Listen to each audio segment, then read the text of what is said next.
বাংলাদেশ এক ক্রান্তিকালের মধ্য দিয়ে যাচ্ছে। আমি বলবো এক কণ্টকাকীর্ণ পথে, কর্দমাক্ত পথে বাংলাদেশ হাঁটছে। নানা সময় আমি এগুলো নিয়ে কথা বলি, অনেকেই আমাকে সেগুলো নিয়ে ট্রল করেন, কিন্তু একথা বলতে আমার খুব দ্বিধা নেই যে যেভাবেই নেন না কেন সরকার এবং কোনো কোনো গোষ্ঠী সরকারকে ব্যবহার করে এক ভয়ঙ্কর খেলায় মেতেছে। সরকারে যারা আছেন সবাই বুঝে, কেউ বা না বুঝে। বাংলাদেশকে তারা যে পথে নিয়ে যেতে চাইছেন, আমি নিশ্চিত বাংলাদেশের মানুষ সেই পথে বাংলাদেশকে যেতে দেবে না। এবং যারা এই খেলায় মেতে এখন ফ্রন্ট লাইনে আছেন বা আপার হ্যান্ড নিয়ে আছেন, তারা খুব সফল হবেন না।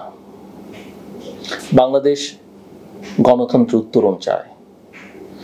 জুলাই আগস্টের অভ্যুত্থানের মূল চেতনা সেটাই। ৭১-এর মুক্তিযুদ্ধের চেতনাও যেরকম ছিল।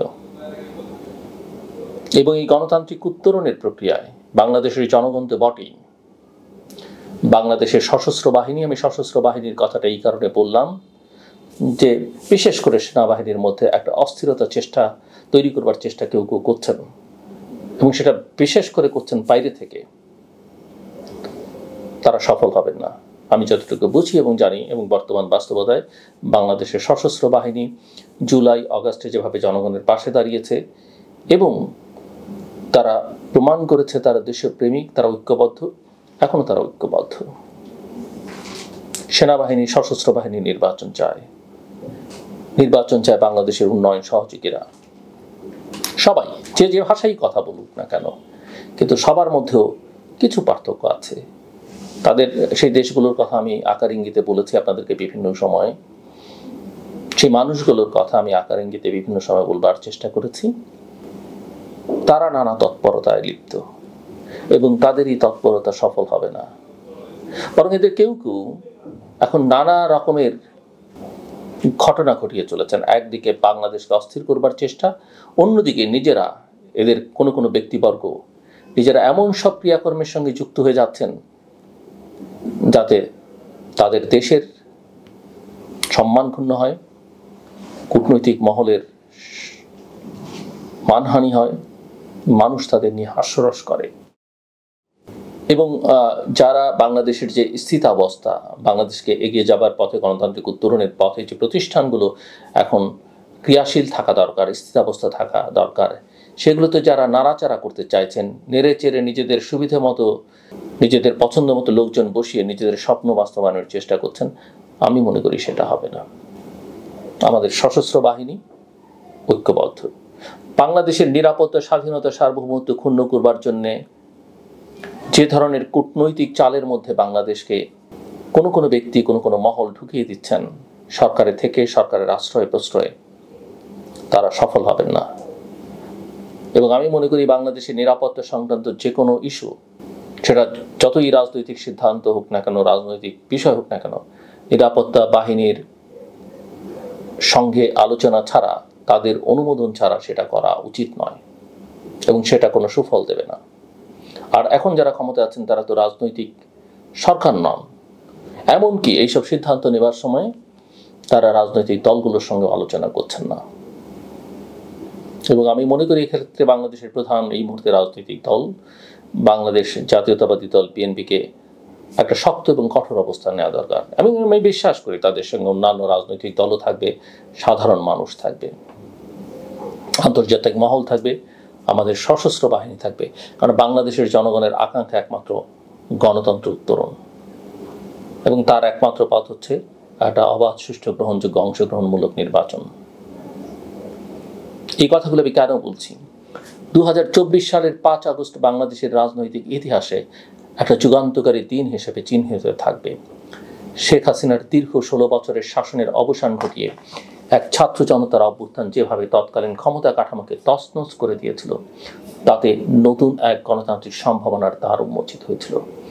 অন্তর্বর্তী সরকারের আগমন, গণতন্ত্র, শুদ্ধি এবং আইনের শাসনের প্রতিশ্রুতি সব মিলিয়ে অনেকে ভেবেছিলেন এবার বাংলাদেশ হয়তো সত্যিই বদলাবে।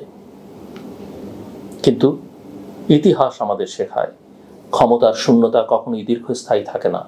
সেই শূন্যতা পূরণের জন্য অপেক্ষা করে বহু আগেই প্রান্তে দাঁড়িয়ে থাকা শক্তিগুলো। এদের কেউ রাজনীতির মূলধারায় ফিরতে চায়, কেউ আবার একেবারে রাষ্ট্র কাঠামোর মোড় ঘুরিয়ে দিতে চায়। গত কয়েক সপ্তাহের ঘটনা প্রবাহে স্পষ্ট হয়ে উঠেছে বাংলাদেশে সেই বহুমুখী টানাপোড়েনে ঢুকে পড়েছে। এই প্রেক্ষাপটে মুফতি জসিমউদ্দিন রহমানের আবির্ভাব যেন ছিল এক নতুন বিপদের আগমনী বার্তা। একসময় উগ্রবাদ ছড়ানোর অভিযোগে গ্রেপ্তার হওয়া ব্লগার রাজীব হায়দার হত্যার মামলায় অভিযুক্ত এই ধর্মীয় নেতা এখন মুক্ত এবং প্রকাশ্যে রাজনৈতিক অবস্থান নিচ্ছেন। তিনি যে এক সময় আল কায়দা ঘনিষ্ঠ মতাদর্শের অনুসারী ছিলেন তা দেশে বিদেশে বহুবার প্রমাণিত।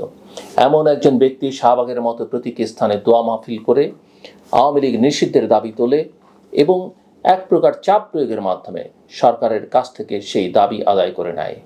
এটি নিঃসন্দেহে এক বিপজ্জনক দৃষ্টান্ত। সরকারের এই সিদ্ধান্তকে কেউ কেউ বাস্তবতার স্বীকৃতি বলল।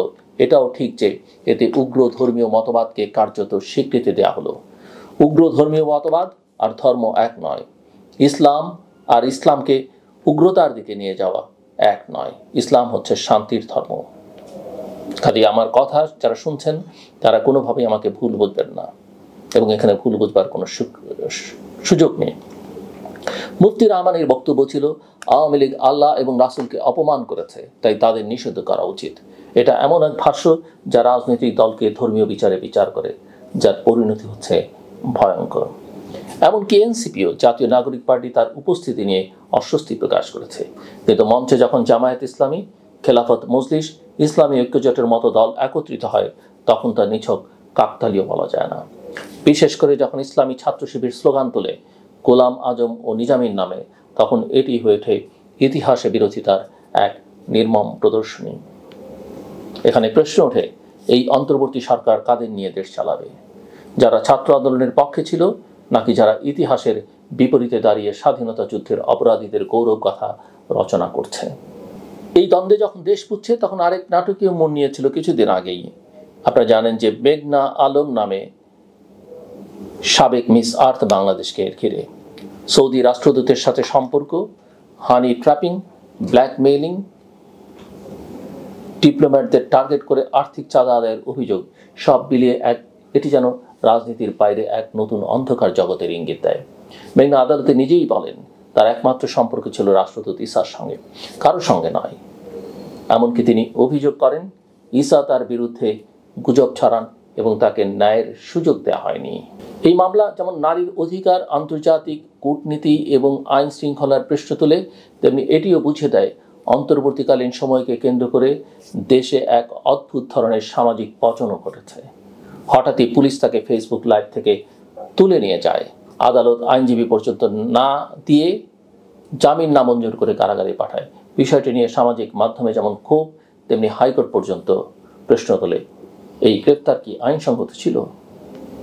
আর ঠিক এমন এক সময় অতি সক্রিয় পাকিস্তানি হাই কমিশনার সৈয়দ আহমেদ মারুফ ছুটিতে চলে গেলেন।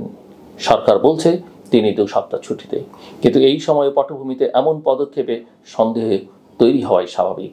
গত 9 মাসে তিনি বাংলাদেশের বহু জেলায় গেছেন, পাকিস্তানের সফর আয়োজন করেছেন এবং এক প্রকার নতুন এক ঢাকা ইসলামাবাদ সম্পর্ক গঠনের পথ তৈরি করেছেন। ছাত্র আন্দোলনের পরে তার এত ঘন ঘন সক্রিয়তা অনেকের কাছেই অস্বস্তিকর মনে হয়েছে। হঠাৎ করেই তার অনুপস্থিতিতে যেন কিছু আড়াল করার এক কৌশল, কে জানে, হয়তো নতুন কোনো কূটনৈতিক প্যাকেজের প্রাথমিক স্তর শুরু হচ্ছে, অথবা ওই যে আরেক কূটনীতিকের কথা বললাম সেরকম কোনো কিছু কিনা। সন্দেহ তার ডালপালা মেলছে, করিডোরে নানা রকমের আলোচনা হচ্ছে। হয় তিনি আসবেন না, হয়তো তাকে বাংলাদেশে মুখ লুকোবার জন্য কয়েকদিনের জন্য পাঠিয়ে আবার তুলে নেওয়া হবে।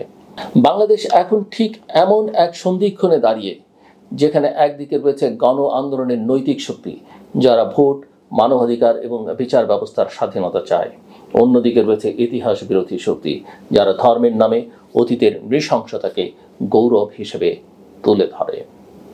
এই বাস্তবতায় সরকারের দায়িত্ব সবচেয়ে বেশি।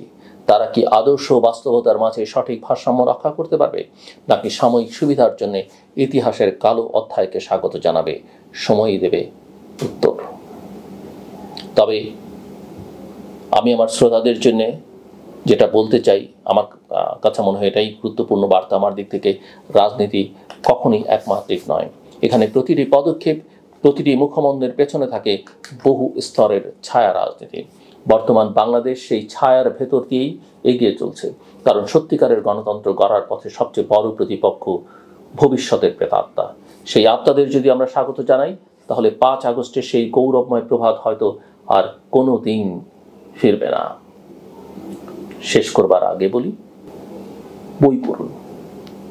পড়ার চেয়ে আপনার মস্তিষ্কের বিকাশের জন্য আর কোনো উত্তম পন্থা নেই। বই কেনার অভ্যাস করুন, কিনতে না পারলে লাইব্রেরিতে যান, মাসে অন্তত একটা বই পড়ুন। নিজে পুরোটা না পারলেও আপনার সন্তানকে বই পড়ায় অভ্যস্ত করে তুলুন। আমার কথা শুনবার জন্য আপনাদের অসংখ্য ধন্যবাদ। আপনাদের সবার জন্য শুভকামনা।